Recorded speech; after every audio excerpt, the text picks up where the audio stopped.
This is Sakshi and I welcome you all to my channel, that is Sakshi's Vidya Sadhana. So, we are going to start class 9 Geography chapter 1 part 2. Part 1 is already covered and in this part we will discuss about India and the world. So, let's get started.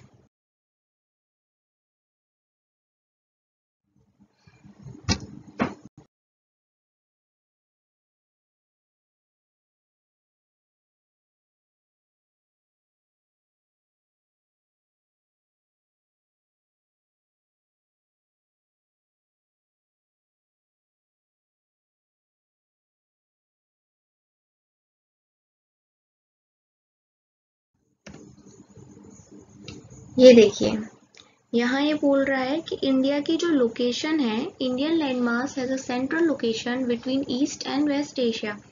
It means कि India की जो location है वो centre में है. देखिए कैसे, ये पूरा अपना एशिया है लगभग. ये यहाँ से मलेशिया, इंडोनेशिया, ये जापान के आइलैंड्स हैं ये. तो इस साइड ये अपना वेस्ट है, ये वाला पोर्शन ईस्ट है. तो सेंटर में क्या है? सेंटर में है इंडिया. आ रही है आपको ये बात समझ में? सेंटर में क्या है? इंडिया. ठीक है. India is a southward extension of Asia. अब बोला गया है कि इंडिया जो है वो साउथवर्ड एक्सटेंशन है एशिया का. दिख रहा होगा आपको मैप में कि नीचे की तरफ जो एशिया का पोर्शन निकला गया है वही तो हमारा इंडिया है. देखिए ये पूरा एशिया है, तो और कोई पोर्शन तो इतना निकला नहीं है. ये नीचे की तरफ एक्सटेंड हो रखा है, बड़ा हुआ है, इसलिए इसको साउथवर्ड एक्सटेंशन बोल दिया गया है.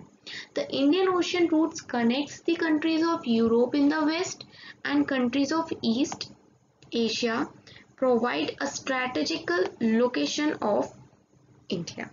देखिए यहाँ पर यूरोप की कंट्रीज हैं और यहाँ मान लीजिए ईस्ट में ये है हमारा जापान, एशिया का. अब इनको जाना है. यहाँ अगर पूरा मैप नहीं है, अगर मैप होता तो यहाँ कुछ अफ्रीका का और भी पार्ट होता. तो ये कैसे जाएंगे? ये समवॉट इस तरीके से पूरा अफ्रीका को यहाँ से क्रॉस करते हुए इस तरीके से जाते थे पहले, या फिर अब सुएज कैनाल बन गया है, मैं आपको पढ़ाऊंगी आगे की स्लाइड में.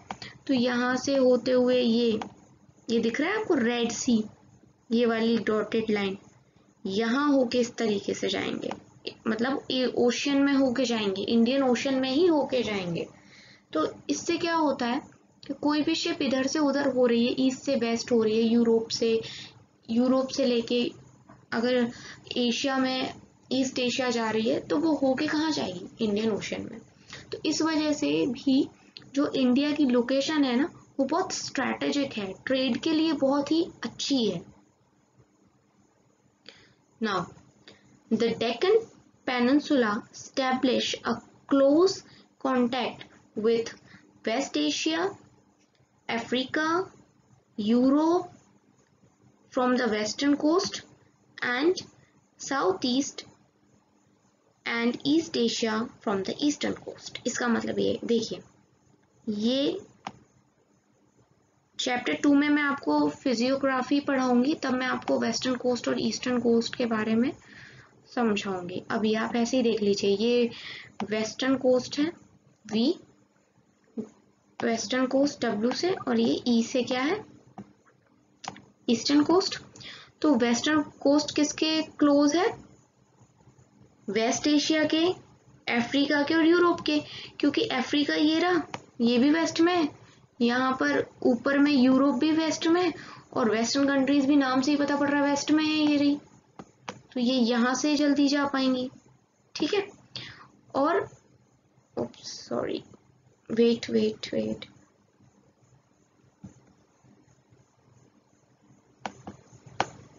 और जो ईस्टर्न कंट्रीज हैं, जो जैसे कि जापान, फॉर एग्जांपल जापान है, वो किस कोस्ट के ज्यादा नजदीक है, क्लोज है, वो ईस्ट के होगा। नाम से ही पता पड़ रहा है, it's just a simple thing, ये बहुत ही सिंपल चीज है, नाम से ही पता चल रहा है।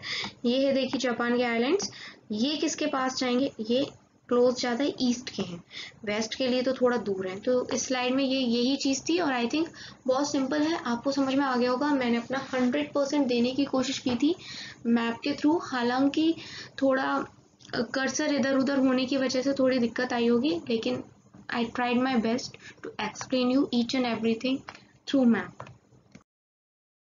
Now, अब देखते हैं कैनाल।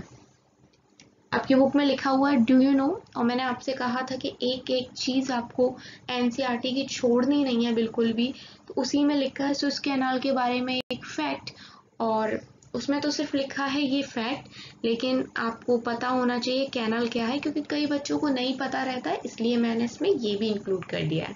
तो आइए देखते हैं पहले कैनाल क्या होता है। A deep cut that is made through land so that boats और ships can travel along it और so that water can flow to an area where it is needed। देखिए हिंदी में समझ लीजिए, सिंपल लैंग्वेज में, कैनाल को हिंदी में हम नहर कहते हैं।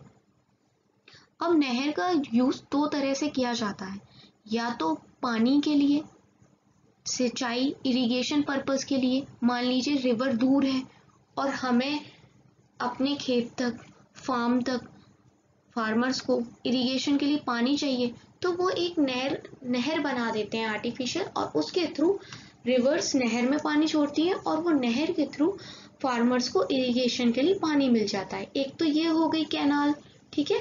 और एक कैनाल होता है जो सीज वगैरह में आप देखते हैं, है ना, उसके थ्रू क्या होता है, ट्रांसपोर्टेशन होता है। अब हम देखेंगे उसी उनमें से एक कैनाल के बारे में जिसका नाम है सुएज कैनाल। अब दूसरी चीज, इंपॉर्टेंट चीज आती है कि ये किस किस को कनेक्ट करता है, किसको जोड़ता है। तो ये क्वेश्चन भी इंपॉर्टेंट है कि सुएज कैनाल किन दो सीज को जोड़ता है। तो पहला है मेडिटेरेनियन सी, और ये इसको रेड सी से जोड़ता है, ठीक है। नाउ सेकेंड चीज देखेंगे, the opening of Suez canal in 1869 India's distance from Europe has been reduced by 7,000 kilometre. इसका क्या मतलब है, अब ये देखिएगा। पहले तो ये देखिए सुएज कैनाल यहाँ पर है, इस जगह पे मैप में देखिए सुएज कैनाल इधर है, यहाँ मैं लिख दे रही हूँ R। ये जो पतली सी आपको ये वाली जो ब्लू लाइन दिख रही है, यहाँ रेड सी है, और ये जो एरिया है M लिख दे रही हूँ, यहाँ है मेडिटेरेनियन सी, ठीक है। तो पहले जो शिप्स आती थी वो ऐसे आती थी, मान लीजिए मुंबई में आ रही है शिप अपनी, ठीक है, इंडिया में, तो वो ऐसे आती थी, पूरा घूम घाम के ये पहुंच गई मुंबई। अब क्या हुआ, 1869 में सुएज कैनाल का निर्माण हो गया, सुएज कैनाल बन गई भैया। तो अब हमारा शॉर्ट पड़ गया, शॉर्टकट मारेंगे, शॉर्टकट का ही तो जमाना है। देखिए अब ये यहां से होते हुए, अब आप खुद ही देख लीजिए, मंजिल एक ही है, रास्ते दो हैं, एक छोटा एक लंबा, क्या यूज करेंगे आप, ऑब्वियसली छोटा, क्योंकि छोटे से टाइम भी बचेगा, शिप का फ्यूल भी बचेगा, है ना। तो ये था।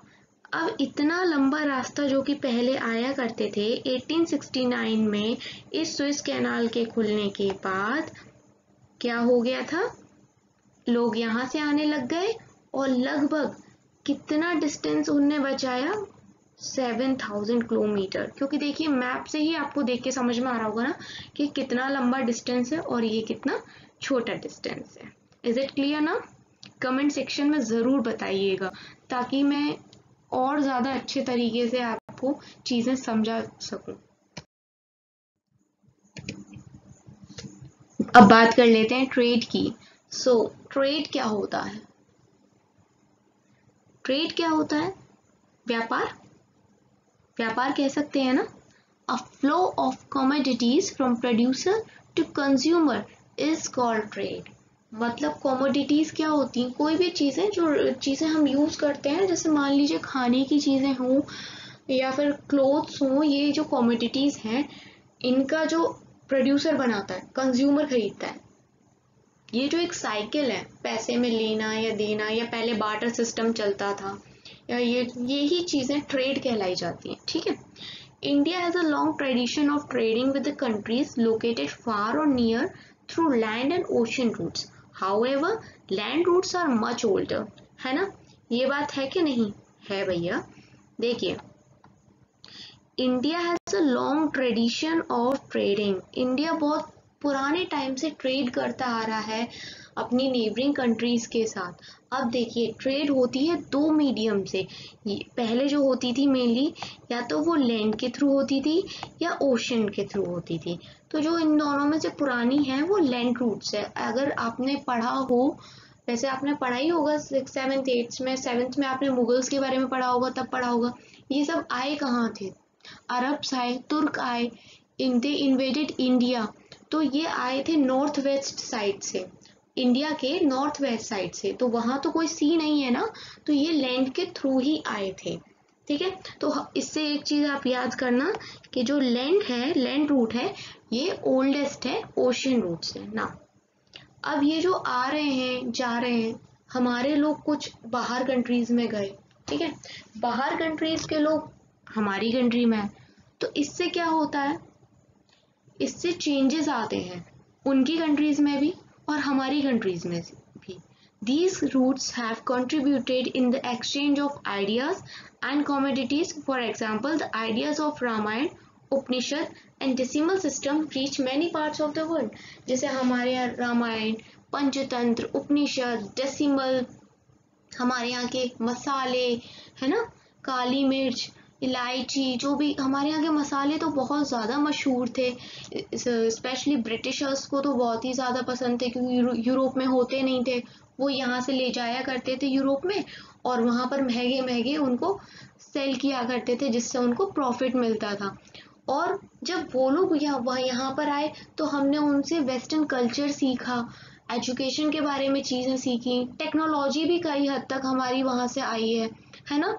और हमारे यहाँ जैसे कि काफ़ी हिस्टोरिकल मॉन्यूमेंट्स बने हुए हैं, लाइक ताजमहल बना है, हुमायूं टॉम है दिल्ली में, ऐसे बहुत सारी चीज़ें बनी हुई हैं। तो इनमें आपको झलक मिलेगी नॉर्थ वेस्ट साइड की कंट्रीज़ की, आपको झलक मिलेगी, लाइक ईरान की, पर्शियन की, स्कल्पचर्स में, पेंटिंग्स में, आर्ट्स में आपको दिखेगा कहीं ना कहीं ईरान का।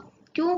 क्योंकि वहाँ के लोग आए, फिर वो यहाँ रहने लग गए, तो उन्होंने वो चीज़ें, अपनी जो आर्ट थी वो इंडियंस को सिखाई, और जब इंडियंस यहाँ से वहाँ गए तो इन्होंने अपनी आर्ट और अपने आइडियाज़ उनको दिए।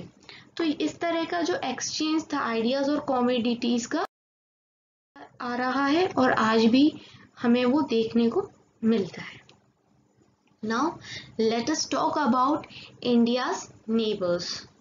So countries having a common border with India. अब पहले देख लेते हैं। देखिए, नॉर्थ वेस्ट में हमारे कौन नेबर हैं? अफगानिस्तान और पाकिस्तान। नॉर्थ वेस्ट से आप समझ रहे हैं ना, एक बार मैं आपको ऐसे बता, देखिए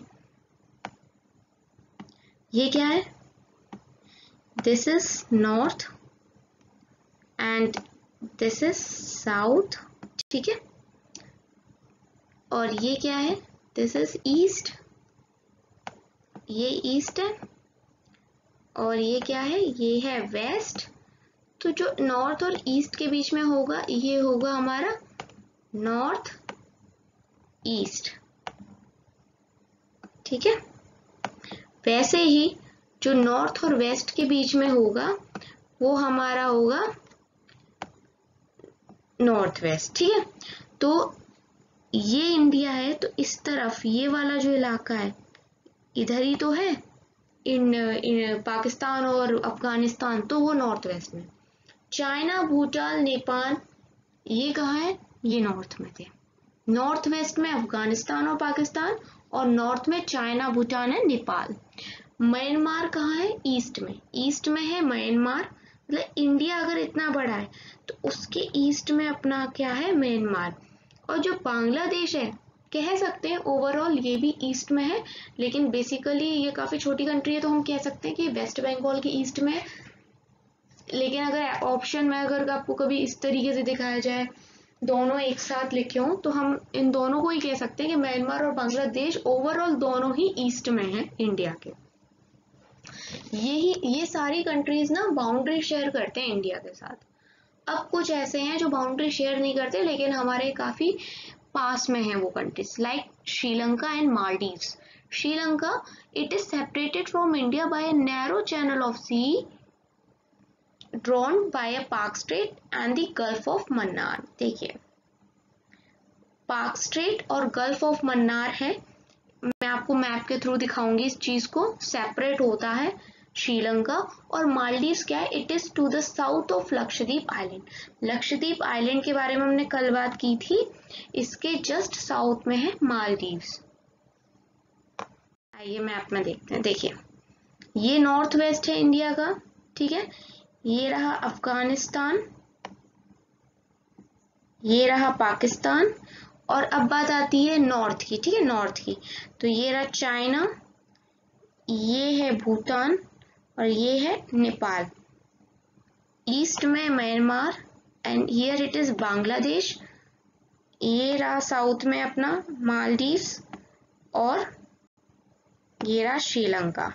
तो आपको ये एक लाइन टाइप की दिख रही है, ये वाला एरिया, ये है गल्फ ऑफ मन्नार एंड ये है हमारी पार्क स्ट्रेट जिससे सेपरेट होता है Sri Lanka. I hope you all enjoyed the session और आपको अच्छे से समझ में आया होगा। Thanks for watching, do like and share and subscribe to my channel, that is Sakshi's with Sadhana. Thank you.